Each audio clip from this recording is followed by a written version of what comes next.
Hola, buenas tardes. Les damos una bienvenida muy especial a este espacio entre empresarios y expertos.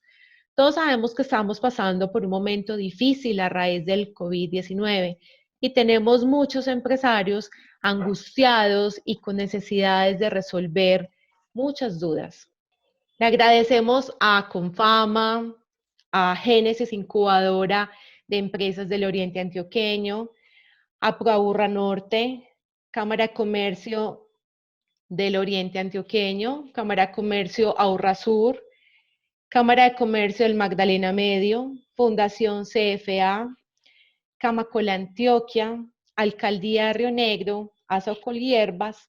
A todos les damos las gracias por sumarse a esta iniciativa. Este primer encuentro quisimos hacer unas preguntas previamente a los empresarios en temas jurídicos. Estas preguntas las clasificamos, las ordenamos y finalmente agrupamos estas preguntas para darle respuesta con los empresarios que nos acompañan hoy. Quiero decirles que estén muy pendientes, que próximamente van a llegar otros temas en lo comercial, en lo financiero, en lo administrativo. Entonces, para que puedan participar también previamente con sus preguntas. El día de hoy vamos a hablar de temas laborales, de temas tributarios y temas de comercio exterior. Entonces, para darle paso a estas preguntas, quiero invitar y presentarles a Marjorie Rivera, abogada de la Universidad Luis Amigó, tiene experiencia en derecho societario, investigación jurídica y derecho comercial, ha sido funcionaria de la Cámara de Comercio de Medellín, ahora es abogada, consultora y asesora jurídica en temas empresariales, societarios y entidades sin ánimos de lucro. Además, asesora jurídica externa en consultorio empresarial de la Cámara de Comercio de Medellín. Bienvenida, Marjorie. Adriana, muchas gracias por la presentación. Bueno, entonces, Marjorie, vamos a comenzar con la primera pregunta de uno de nuestros empresarios. Te la voy a poner porque nos la mandó vía WhatsApp y vamos a empezar a darle respuesta así una a una a las preguntas de los empresarios. ¿Te parece? Perfecto. Si se da por terminado un contrato a término fijo con anterioridad a la fecha pactada para su terminación, ¿cuáles son las obligaciones que tiene el empresario? ¿Entendiste la pregunta? Claro que sí. Perfecto. Independientemente de que este contrato sea terminado por justa causa o no, la obligación inicial del empresario es realizar la liquidación. La liquidación hace referencia a los salarios adeudados de manera inicial, que son esos días que se han dejado de pagar, las prestaciones sociales de manera proporcional, acá tenemos la prima de servicios, las vacaciones, las cesantías, los intereses a las cesantías, adicional los aportes a parafiscales a que haya lugar, aportes a seguridad social y, si es el caso, la indemnización. ¿A qué hacemos referencia con la indemnización? Cuando el empleador toma la determinación de despedir a el empleado sin justa causa, tiene derecho a una indemnización y es de la siguiente manera cuando es un contrato a término fijo. Contratamos a Carlos el 1 de enero y el contrato era del 1 de enero al 30 de junio. Hoy, 31 de marzo, tomo la decisión de despedirlo. Al día de hoy se realiza la liquidación y la indemnización son esos salarios que va a dejar de percibir el empleado hasta el momento de terminación final que tenía ese contrato. O sea, que estamos hablando mañana, 1 de abril, entonces estamos hablando abril, mayo, junio, 3 meses de indemnización en razón a que el contrato finaliza sin justa causa. Muy bien. Tuvimos muchas preguntas de empresarios del Oriente Antioqueño. Nos dicen por aquí, ¿qué hacer con los contratos de trabajo si el 12 de abril de este año en curso sigue la cuarentena obligatoria? Bueno, ¿qué presumimos? Que en caso tal de seguir la cuarentena obligatoria, se va a generar una normatividad que va a permitir flexibilizar un poco más la relación entre empleado y empleador, teniendo en cuenta el contrato de trabajo de cada uno de ellos. Pero no lo podemos asegurar, es simplemente una presunción. En caso tal de que esto no suceda, pues ¿qué tocará? Observar primero la norma que hay en el Código Sustantivo de Trabajo y observar de qué manera se flexibilizó un poco en relación a las circulares, decretos y resoluciones que se han emitido en estos últimos días. Si me permiten, yo quiero hacer un pequeño recorrido en razón a qué se puede hacer teniendo en cuenta la normatividad de hoy. Como la pregunta no es exactamente las figuras, las voy a tocar de manera general, pero quiero recordarlas. Les voy a indicar de manera especial por qué. Porque serán necesarias revisarlas para tomar medidas extremas en caso tal de que el empresario desee tomarlas al 12 de abril, ¿cierto? ¿Qué nos dice inicialmente el Ministerio de Trabajo y el presidente de la República en sus diferentes manifestaciones normativas o sugerencias por medio de circulares? Nos dicen, por favor, de manera escalonada, verifique, y esto lo indica en la circular 021 de marzo del 2020, verifique que usted pueda tomar una de estas medidas antes de tomar una medida extrema, ¿cierto? La medida inicial es continúe pagando el salario sin que la persona trabaje, ¿cierto? Y es que como esa actividad económica que se está desarrollando no es una actividad que tenga permiso en este momento de abrir su establecimiento de comercio, pues entonces una de las medidas es mando a Pepito para la casa y en este caso le sigo pagando el salario, le pago prestaciones sociales, seguridad social y el subsidio de transportes, perdón, el auxilio de transporte no tendría lugar porque la persona no está laborando, ¿cierto? Medida que es un poco complicada en razón a que muchas de las empresas que posiblemente se encuentren aquí con nosotros no tengan la capacidad económica. La segunda situación, que a veces la confundimos mucho, es trabajo en casa. Lo tendemos a confundir un poco con teletrabajo. El trabajo en casa es que nos ponemos de acuerdo, empleado y empleador, y se va Pepito para la casa, trabaja desde la casa con unas herramientas tecnológicas, con el teléfono, con el computador, y aquí también, muy importante, debe ser acordado, se paga salario, prestaciones sociales, seguridad social, auxilio de transporte, pero de manera proporcional, por si Pepito debe ir algunos días a laborar, ¿cierto? Los proporcionales a que debe salir a laborar.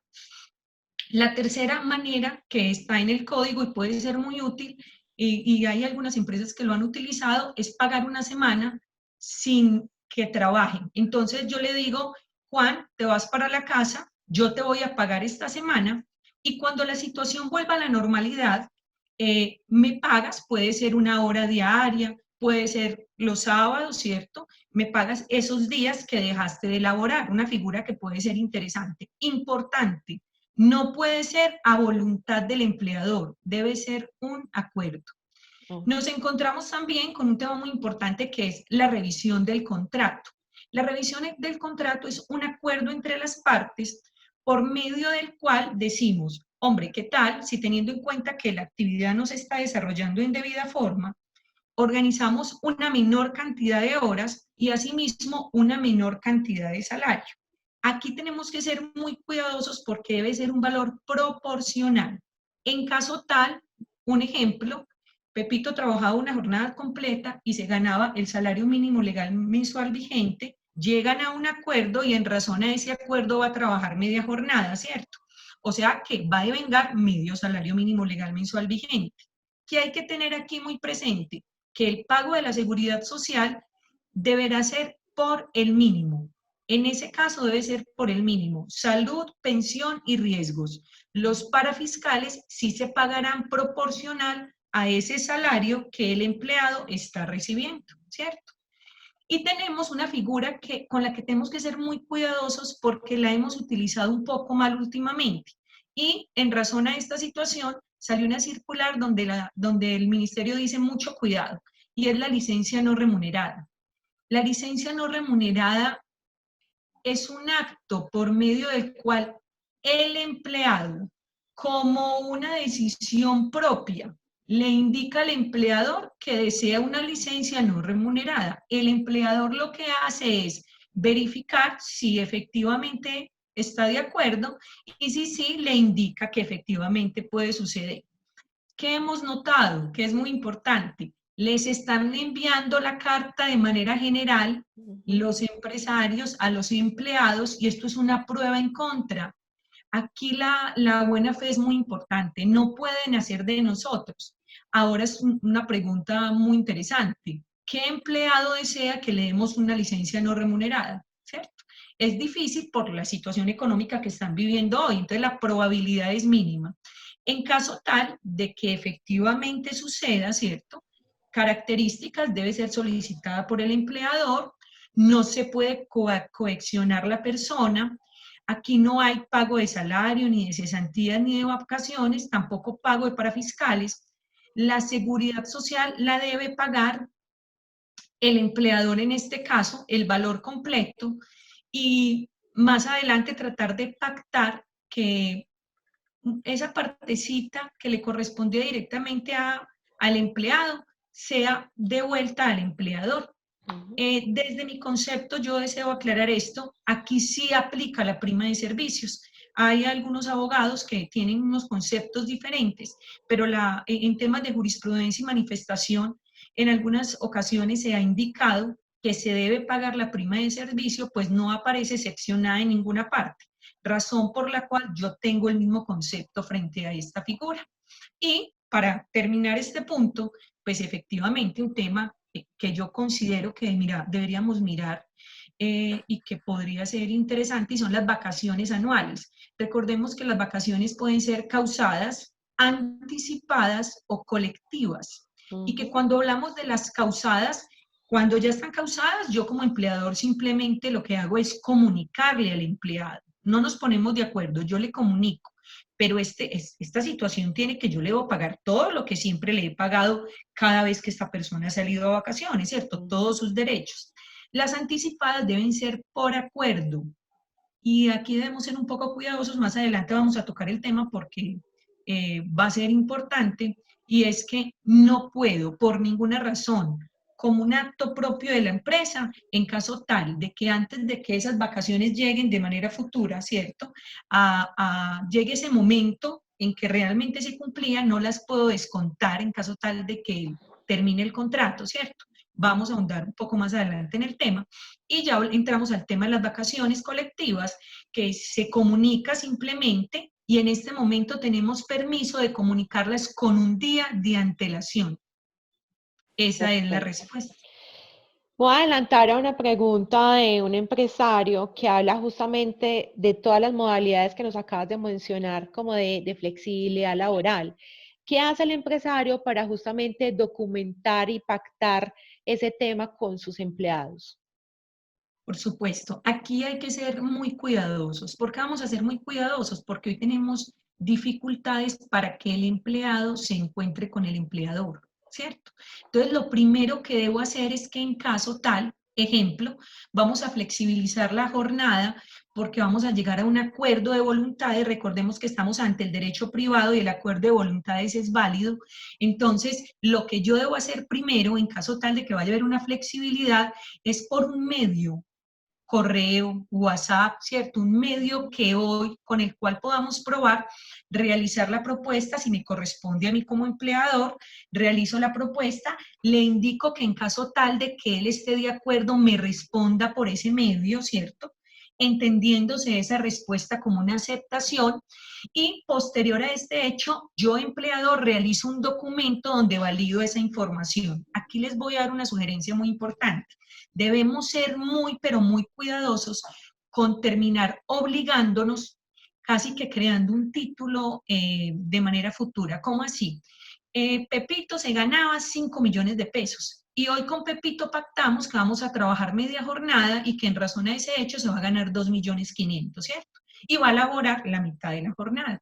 Entonces Pepito me dice, hombre empresario, ¿de qué manera usted me va a compensar esto de manera futura? Como es un acuerdo de voluntades, el empresario podría indicar que él considera que al 13 de abril, que al parecer la empresa va a abrir, ¿cierto? Él se encargará de, a partir de ese día, empezarle a dar unos dineros en reconocimiento y que esos dineros son 100.000 pesos por día. Estoy diciendo cualquier cosa. En caso tal que dentro de ese documento quede una obligación clara, expresa y exigible y se llegue ese día y la cuarentena siga, pues ya se obligó. Por eso lo ideal es que cuando se pacte se indique algo como lo siguiente: estamos flexibilizando la jornada y en el momento en que se termine esta situación tan compleja que se está dando, nos sentaremos a una nueva revisión del contrato. ¿Qué significa? Que me estoy comprometiendo a realizar una revisión del contrato, no a realizar unos pagos.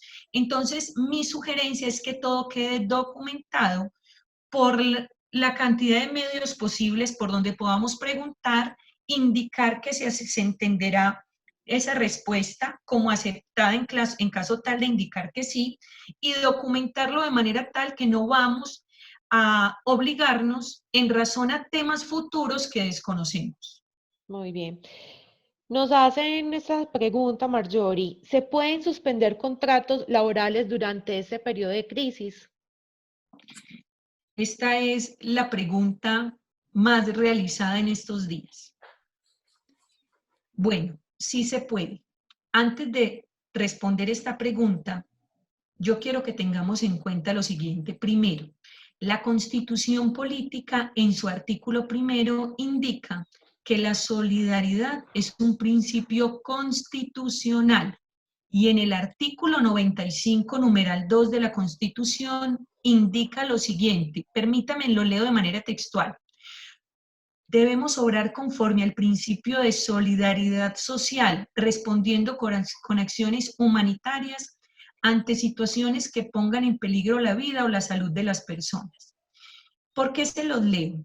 Porque les voy a explicar las dos formas de pedir una suspensión de contrato o de llevar a cabo una suspensión de contrato. En una de esas formas va a haber un juez laboral que va a verificar si la forma en que sustentamos o llevamos a la suspensión fue conforme a este principio constitucional. Y la otra manera es que vamos a tener al ministerio también haciendo la misma revisión. ¿Qué significa? Que no se trata solo de que a mí me parezca que efectivamente hago parte de uno de esos dos numerales que voy a explicar en un momento, sin tener en cuenta el principio de solidaridad, que sí lo van a tener en cuenta quienes revisen el contrato. Dos, sí tener en cuenta la buena fe. Aquí la buena fe es muy importante. ¿Cómo así? No es lo mismo que mi actividad económica, que tiene permiso para laborar porque yo me dedico a la comercialización de productos de farmacia, esa actividad económica, ese empresario, no tiene la misma situación que tiene la persona que hace zapatos. Entonces ahí hay un tema de buena fe que tenemos que tener en cuenta. Otra situación, es posible que mi actividad económica efectivamente no tenga permiso en este momento para operar, pero también es probable que la empresa tenga la solvencia necesaria para llevar un poco más allá en el tiempo una situación más cuidadosa antes de llegar a una suspensión o una terminación de contrato, ¿cierto? Entonces, yo aquí les sugiero que antes de llegar a una suspensión de contrato laboral, verifiquen, aparte de estos principios de los que acabo de hablar, que efectivamente se haya realizado de manera escalonada, se haya mirado con cuidado esas formas que trae el Código Sustantivo del Trabajo y lo que se sugirió de parte del Ministerio, ¿cierto? En la circular 0021 de marzo del 2020, que salió hace unos días. Ahora sí, la respuesta se las voy a dar. El artículo 51 del Código Sustantivo del Trabajo, en el numeral 1, indica lo siguiente, que en caso tal de que yo considere y pueda sustentar efectivamente que me encuentro ante la causal de fuerza mayor o caso fortuito, en este caso un tema más cercano a la fuerza mayor, que podríamos decir que es la situación de salud que se está presentando, mucho cuidado con esta parte que está subrayada en ese numeral, que temporalmente impida su ejecución. Debo demostrar en esa sustentación que efectivamente estoy al frente de una fuerza mayor que temporalmente impide la ejecución de mi actividad comercial, ¿cierto? ¿Qué debo hacer? El documento donde realizo la suspensión del contrato y a la vez en que se lo estoy entregando a los empleados, no le pido permiso al ministerio, le comunico al ministerio. ¿Qué hace el ministerio por medio se me va el nombre, del inspector de trabajo? ¿Quién dice que el inspector del trabajo por medio del ministerio es el encargado de hacer una revisión? El numeral 67, perdón, el artículo 67, numeral 2 de la ley 50 del 90. Posterior a ese hecho, el que va a realizar una revisión y verificación para determinar si efectivamente la forma en que tomé la decisión fue la adecuada, pero no será él quien tome la decisión final, sino un juez de la República. ¿Qué significa? Que si el tema llega al juez de la República, que va a llegar, se los garantizo, y él determina que la decisión que yo tomé no fue conforme a la fuerza mayor, lo que hará será revocar la decisión que yo tomé. Y esos meses que le dejé de pagar a mis empleados, me tocará pagarlos en temas salariales completos y volver a reintegrar esas personas. Esa es la primera forma en que puedo suspender un contrato. Y existe la segunda manera, es el numeral 3 del mismo artículo 51 del Código Sustantivo de Trabajo, que habla de la suspensión de la actividad. Dice que en caso tal de que yo deba cerrar o suspender el establecimiento de comercio en razón a una causa ajena a mi decisión, ¿cierto? Podré hacerlo, pero que antes de tomar esa decisión debo motivar por medio de un documento las razones y enviarlas para que el ministerio sea quien indique si efectivamente puedo tomar o no la decisión después de hacer una revisión. Esta suspensión deberá ser menor a 120 días. También tendré al ministerio atento a todos los temas laborales que sucedan dentro de la empresa. No les estoy indicando que no lo hagan, les estoy indicando que las decisiones que se tomen jurídicas en relación a esta pregunta sean tan responsables, tan conscientes, tan escaladas para llegar a este punto, que de manera futura esa decisión no tenga un riesgo jurídico. Perfecto. Vamos a darle paso a la siguiente pregunta que nos dicen, frente a la coyuntura de hoy, ¿qué tratamiento darle a las empresas de servicio doméstico? Perfecto. La mayoría de empresas de servicio doméstico son temporales, ¿cierto? Entonces existe una relación entre A, que es temporal, entre B, que es la empresa usuaria, donde los empleados de A van a ir a trabajar a la empresa de B, ¿cierto? Es medianamente claro. Entonces, ¿qué sucede? Que lo primero que hay que hacer es una revisión del contrato de la empresa temporal y esa usuaria, ¿cierto? Que me contrata para que yo le envíe un personal a temas de servicio doméstico o a temas de aseo, ¿cierto? También sucede mucho que esa empresa usuaria no es una persona jurídica, sino Pepita, dueña de la casa, del apartamento tal, donde yo mando a Marianita a hacer la labor. Entonces, aquí tenemos dos contratos. El de la empresa temporal con Pepita o la persona jurídica, ¿cierto? Que me piden el servicio. Hay que revisar qué dice ese contrato de manera inicial. Segundo, en caso tal de que no mencione nada sobre estos temas que se están generando, entonces ese empleado que no está yendo a trabajar al apartamento de Pepita o a la empresa de servicio doméstico y de aseo, vuelve a la temporal y lo que debe hacer la temporal es buscar dónde reubicar esta empleada, porque recordemos que no solo en las casas estas personas laboralmente son útiles. Hay hospitales, restaurantes que están trabajando, entonces la primera medida es la reubicación. La segunda medida como sugerencia es verificar que no se pueda realizar ninguna de las figuras que expliqué anteriormente, ¿cierto? La tercera medida, y esto no es solo para las actividades relacionadas con servicio doméstico, por favor verifiquen si dentro de sus empleados hay personas que se les va a cumplir el contrato a término fijo. Ya hemos encontrado en algunas ocasiones que al 30 de abril hay contratos que se iban a terminar, ¿cierto? Había que notificar con 30 días de anterioridad, a menos de que el contrato dijera algo diferente, que el contrato se iba a terminar. Esa es una forma válida para terminar contratos y no necesita permiso de nadie. Entonces, esta temporal deberá verificar lo mismo, ¿cierto? Muchas de estos contratos en temas de temporales y de servicios generales o domésticos son por obra labor. Entonces, aquí habría que pensar lo siguiente.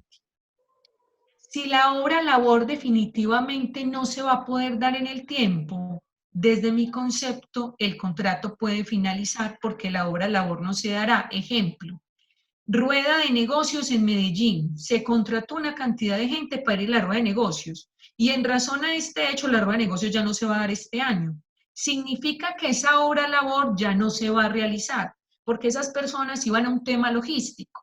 Muy Si lo puntual. sustento en debida forma, pues efectivamente no podrá darse. Entonces, en esos casos, podría tomarse la decisión debidamente fundada y sustentada de indicar que se da por terminado porque la obra labor no se va a poder realizar, ¿cierto? En la otra situación, que es que posiblemente se suspendió en el tiempo esa obra labor, le sugiero verificar cada una de las figuras que expliqué con anterioridad. Muy bien. Vamos a darle paso a otro de nuestros empresarios que nos ha mandado un mensaje vía WhatsApp. ¿Cómo manejar las vacaciones si la gente no ha cumplido aún el periodo? Perfecto, vamos a complementar una pregunta anterior, ¿cierto? ¿Qué significa? Que todavía no se han causado, ¿cierto? Entonces, ¿qué nos dice la circular 021 circular 021 del 17 de marzo del 2020 del Ministerio de Trabajo? Que efectivamente puedo adelantar vacaciones que no se han causado. No, ¿qué es lo ideal en este caso? Lo ideal es que se debe pactar. La otra parte debe estar de acuerdo. Aquí hay que tener en cuenta lo siguiente.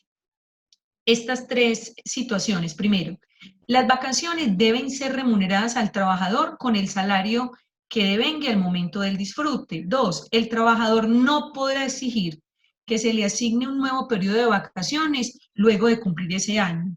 Y tres, y es posible que aquí esté respondiendo otras preguntas que muchos de ustedes tienen, y es que no podré, en caso tal de que ese contrato se termine antes, ¿cierto?, descontarle de la liquidación el valor que ya le fue pagado por anticiparle las vacaciones.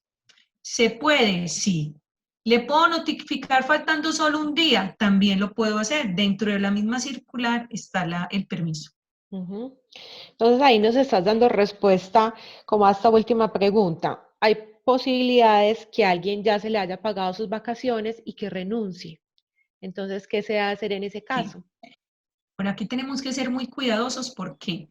Porque debe quedar ese pacto entre el empleador y el empleado. Ese no es un pacto, sino una autorización. Primero debe ser de buena fe. Yo no puedo obligar al empleado a que me firme esa autorización.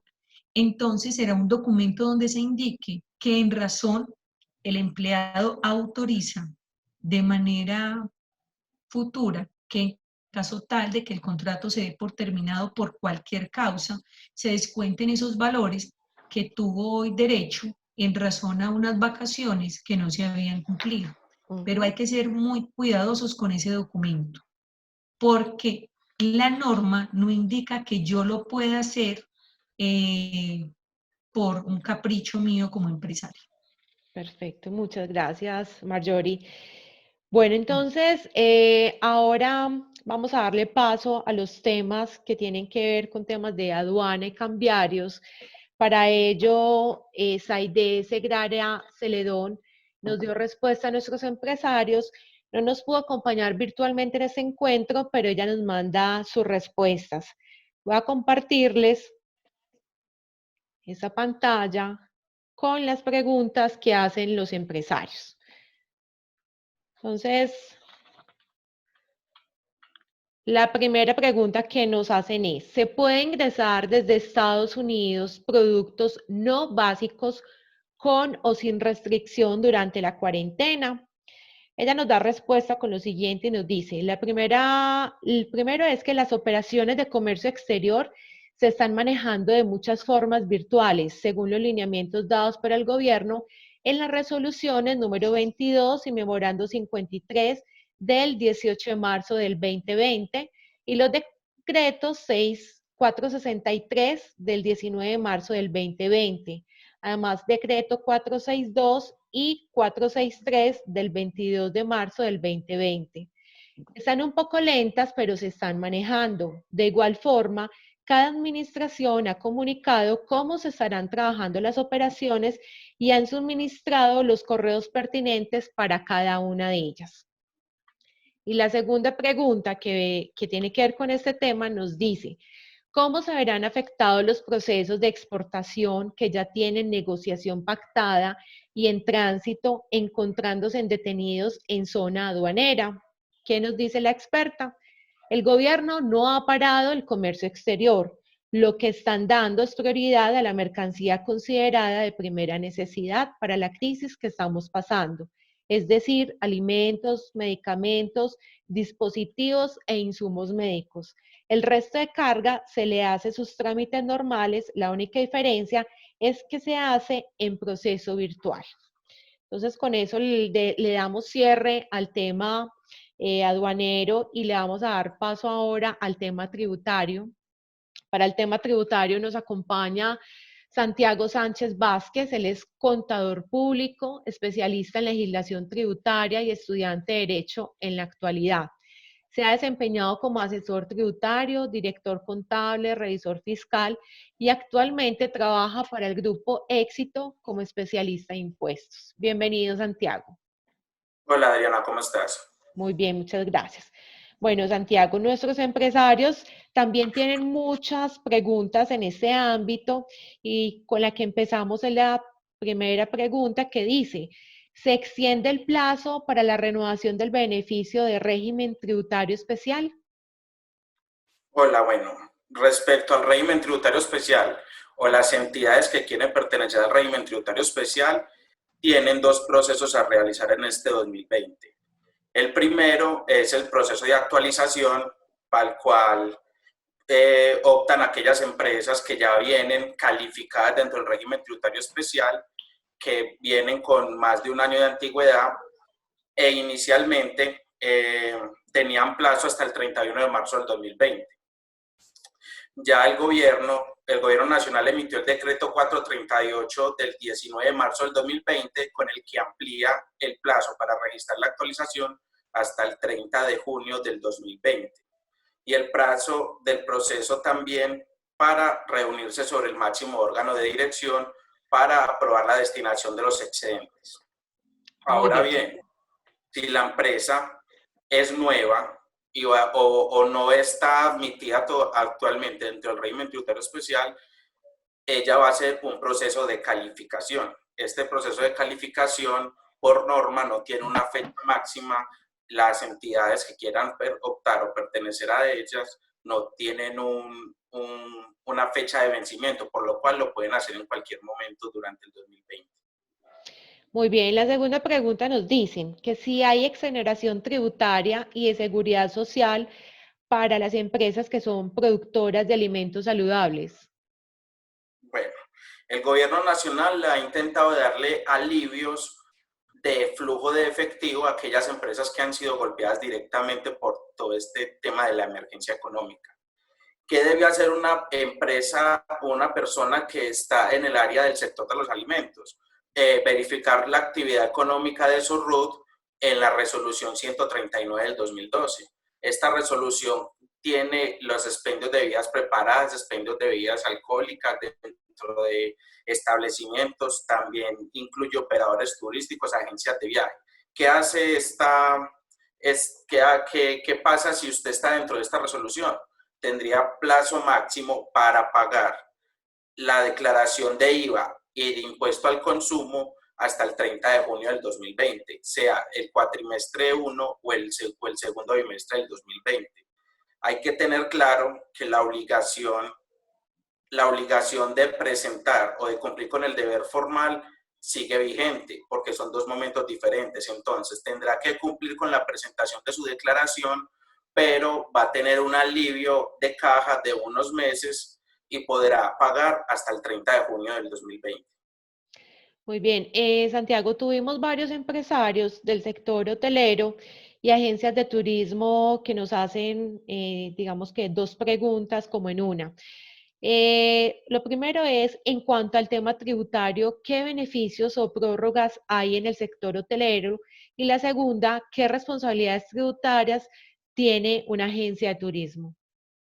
Bueno, como les venía contando, el gobierno nacional en la búsqueda de equilibrar las cargas y el flujo de efectivo que se ha visto por todo el tema de la emergencia económica, expidió en materia tributaria el decreto 401 del 2019, lo expidió el 13 de marzo, que son medidas para empresas dedicadas al transporte aéreo, hoteles, que ahí se encuentran los hoteles y entonces todo esto prestadores de turismo. Adicionalmente, quienes tengan actividades económicas como teatrales,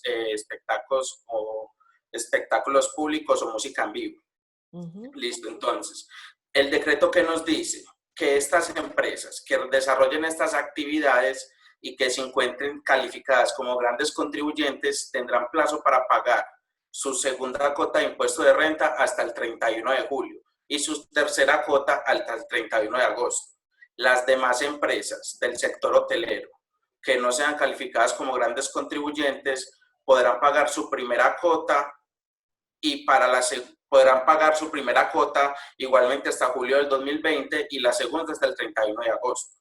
Como vemos, los beneficios son en el momento de realizar el pago. Sin embargo, las empresas todavía están obligadas a presentar su declaración de renta oportunamente.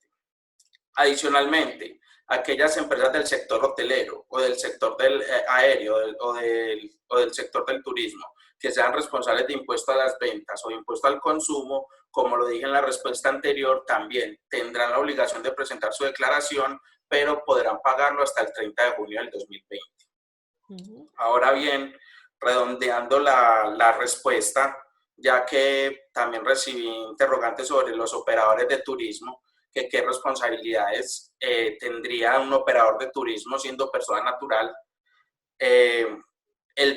La primera obligación que tiene usted para siendo operador de turismo es inscribirse en el Registro Nacional de Turismo. Adicionalmente, actualizar sus datos anualmente y cumplir con su contribución para fiscal de impuesto al turismo recaudado a través del Frontur. ¿Qué beneficios tiene usted estar calificado como operador de turismo? El primer beneficio es que tiene una tarifa especial en el impuesto de industria y comercio que paga en el municipio donde desarrolla esta actividad. Adicionalmente, accesos a línea de créditos, también como calidad y aportante al Fontur, tienes derecho a todo el tema de beneficios de estos fondos. Adicionalmente, el impuesto de renta. Las empresas tienen una exención en el pago del impuesto de renta para las que se dediquen para el sector hotelero. Y también exención en el impuesto de las rentas provenientes de los servicios de ecoturismo prestados dentro del territorio nacional. Muy bien, Santiago. Mira, hay un empresario que nos dice que sí obtuvo unos ingresos de 60 millones de pesos el año pasado entre el negocio y sus labores de él como persona natural, como contratista, de declarar. Bueno, el impuesto de renta, como todo el régimen impositivo en Colombia, genera dos obligaciones. Una es la obligación formal y otra es la obligación sustancial. Para la obligación formal, que es el cumplimiento de declarar, para el año 2020 emitió el decreto 2345, ¿Qué dice? ¿Qué colombiano persona natural está obligado a declarar en Colombia? Son 5 causales: los ingresos, el patrimonio, el consumo de tarjetas de crédito, el total de las compras o consumos del año inmediatamente anterior o el valor de las consignaciones bancarias. Para efectos de la pregunta, que nos pregunta si recibí 60 millones de pesos de ingreso, ¿cuál es el tope que me obliga a declarar? Para el año 2020, los que van a declarar declaración de renta del año grabable 2019, que se vence en el 2020, son todas aquellas personas naturales que superaron el tope de 47.978.000 pesos. Entonces, para la pregunta, sí está obligado a declarar. Bueno, y por último, nos preguntan, ¿cómo se maneja el tema de los impuestos en este tiempo y cuáles son los alivios para esta crisis? Bueno, teniendo en cuenta que la pregunta es bastante amplia porque me preguntan cómo es el manejo de los impuestos actualmente, la voy a asociar con el tema de la emergencia económica y los alivios. ¿Qué es lo primero que tenemos que hacer? Mirar si nosotros estamos dentro de las actividades económicas beneficiadas por el decreto 401. Una vez verifiquemos si estamos dentro del decreto, tendremos aplazamiento en el pago del impuesto a las ventas, aplazamiento en el pago de las cuotas del impuesto de renta, aplazamiento en la declaración de activos en el exterior. También tenemos beneficios para aquellos que presentan declaraciones de normalización tributaria e impuesto al patrimonio. Pero lo primero que debemos hacer es mirar el decreto 401 del 2019, mirar si nuestra actividad económica está integrada ya, mirar qué impuestos pagamos, si somos sujetos, pues digamos los básicos, que es impuesto de renta e impuesto de IVA, que están integrados dentro del decreto, y ya mirar de acuerdo a su código de NID qué fecha puede pagar. Recordemos que pagar y presentar, hay que hacer énfasis en esto, que presentar no todavía los contadores tenemos la obligación de presentar las obligaciones, pero el empresario tendrá la posibilidad de aliviar su flujo de efectivo pagando adicionalmente en 2 meses. Perfecto, no, de verdad, tanto a Santiago, Marjorie Rivera, Santiago Sánchez y a Seida, que nos colaboraron, que pusieron su disposición y su tiempo para este espacio, les agradecemos enormemente. Queremos aclararle también a nuestros empresarios que este encuentro, digamos que está bajo la normatividad del 1 de abril del 2020. Sabemos que día a día están llegando nuevos decretos, nuevas leyes ante esta crisis y que las respuestas que nos dieron nuestros expertos, digamos que están contempladas hasta este día. No sabemos el día de mañana qué otra normatividad nos va a regir. Entonces, hacer esa aclaración. También invitar para que estén muy atentos a la próxima convocatoria con los nuevos temas que vamos a difundir. Recuerden que vamos a hablar de temas comerciales, vamos a hablar de temas administrativos, financieros. Entonces, para que estén muy atentos a las redes sociales, para que inscriban sus preguntas previamente y puedan, digamos que, tener respuesta de nuestros expertos. También queremos indicarle a aquellos que nos escribieron, quienes nos dejaron sus datos de contacto, les vamos a dar respuesta por escrito a sus preguntas, porque este espacio trató de consolidar algunas preguntas, pero hay algunos que tienen preguntas muy específicos, porque están en municipios distintos, tienen sectores específicos en sus empresas, entonces decirles que les vamos a dar respuesta por escrito. Nuevamente quiero darle gracias. Voy a por aquí a compartir los logos de todos nuestros aliados, que nos acompañó la Cámara de Comercio del Magdalena Medio, Cámara de Comercio del Oriente Antioqueño, la Cámara de Comercio Burrasur, Confama, la Fundación CFA, ProAburra Norte, Génesis, que es la incubadora de empresas del Oriente Antioqueño, Azocohierbas, Camacola Antioquia y la Alcaldía de Río Negro. Vamos también a dejar a disposición ese correo electrónico por si hay empresarios que quieran dejarnos sus preguntas. Nosotros empezamos a seleccionar y a clasificar esas preguntas para los nuevos encuentros. Es formacion.empresarial@sumer.edu.co. Nuevamente, muchas gracias y una feliz tarde para todos. Hasta luego. Muchas gracias. Gracias a todos.